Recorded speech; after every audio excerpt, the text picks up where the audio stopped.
France के राष्ट्रपति Emmanuel Macron के साथ पीएम मोदी की 1-to-1 मुलाकात में भारत के एक हथियार पर बात हो सकती है और उस हथियार का नाम है Pinaka multi barrel rocket launcher. News agency Reuters का दावा है कि भारत और फ्रांस के बीच पिनाका को लेकर बात हो रही है। भारत ने फ्रांस से रफाल फाइटर जेट और पनडुब्बी जैसे कई हथियार खरीदे हैं, लेकिन अब भारतीय हथियार के लिए सुपर पावर कतार में है।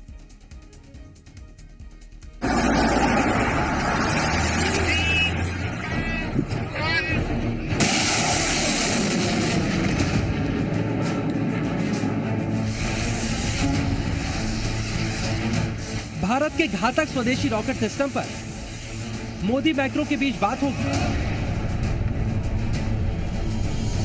जिस फ्रांस से भारत ने रफाल फाइटर जेट और पनडुब्बियां खरीदी, अब उसी फ्रांस को भारत का रॉकेट सिस्टम पिनाका चाहिए।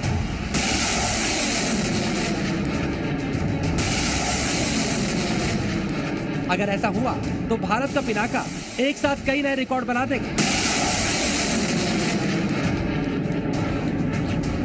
रॉयटर्स का दावा है कि फ्रांस और भारत के बीच पिनाका के लिए बातचीत एक्टिव तरीके से चल रही है।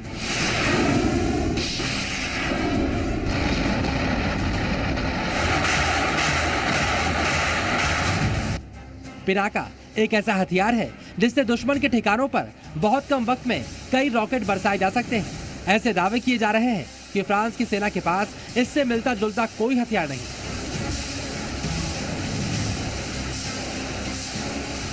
पिनाका के विदेशी डील पर डीआरडीओ से सवाल पूछा गया तो उन्होंने फ्रांस का नाम लेने के बदले इशारों में बताया कि यूरोपीय देश इसमें दिलचस्पी ले रहे हैं। Pinaca in its own class is one of the best systems and had that accordingly. A lot of European countries also have started now showing interest in the weapon system, and discussions are going on as per the procedure. We are very sure that we will have a positive output of that. Pinaka rockets की range करीब 90 kilometre तक है। दावा है कि France से एक delegation 3 महीने पहले भारत आया था। उनके सामने पिनाका का परीक्षण हुआ और संतोषजनक पाया गया। पिनाका की ताकत समझिए। पिनाका जैसे रॉकेट लॉन्चर को किसी तोपखाने से ज्यादा खतरनाक माना जाता है। इसकी रेंज किसी तोप के मुकाबले बेहतर होती है। इसे आसानी से कहीं भी ले जाया जा सकता है और बहुत कम वक्त में इसे तैनात किया जा सकता है। पिनाका का कैलिबर 214 मिलीमीटर का है, जो बोफोर्स के 155 मिलीमीटर के मुकाबले में काफी अधिक है। इसलिए तबाही फैलाने की इसकी ताकत भी जबरदस्त है। शायद यही वजह है कि फ्रांस भी इस हथियार पर नजर बनाए हुए है। हालांकि फ्रांस जैसे सुपर पावर को भारत का हथियार पसंद है, ये ज्यादा बड़ी खबर है। अगर फ्रांस ने ये डील की तो दुनिया में पिनाका की डिमांड और तेजी से बढ़ सकती है। वो सेकंड लार्जेस्ट एक्सपोर्टर है, हम भी सारे उसी से खरीदते हैं ज्यादा काफी।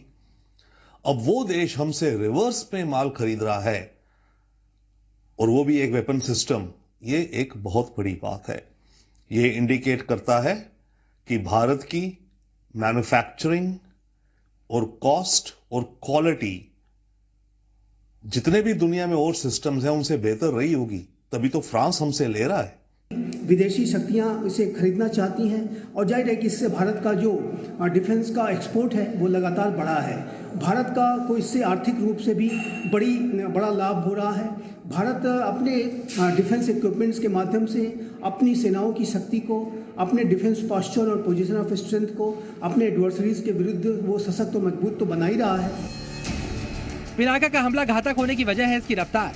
अटैक करते वक्त पिनाका के रॉकेट्स की रफ्तार करीब 5700 किलोमीटर प्रति घंटे से भी ज्यादा होगी और यह बुलेट की रफ्तार से अपने टारगेट पर पहुंच जाता है। पिनाका से दुश्मन के सैनिकों और टैंकों को निशाना बनाया जा सकता है और इसके जरिए दुश्मन के रनवे भी बर्बाद किए जा सकते हैं।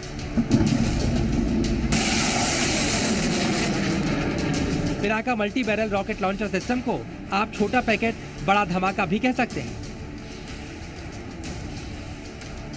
क्विक रिएक्शन टाइम यानी जल्द पलटवार करने की काबिलियत पिनाका को बाकी हथियारों के मुकाबले 2 कदम आगे रखती है।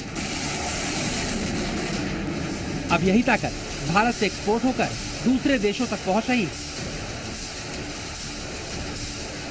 स्वदेशी पिनाका सिस्टम खरीदने के लिए आर्मेनिया के साथ भारत ने पहले डील करीब 2000 करोड़ रुपए में की। इस डील के तहत आर्मेनिया भारतीय पिनाका रॉकेट सिस्टम पाने वाला पहला विदेशी ग्राहक बना और अगर सब कुछ सही रास्ते पर चला तो जल्द ही फ्रांस के साथ भी पिनाका की डील हो सकती है। पिनाका इस वक्त भारत की सीमाओं की रक्षा कर रहा है और साथ ही विदेशी डील से देश के लिए कमाई के नए दरवाजे भी खुल रहा है। ब्यूरो रिपोर्ट, जी मीडिया।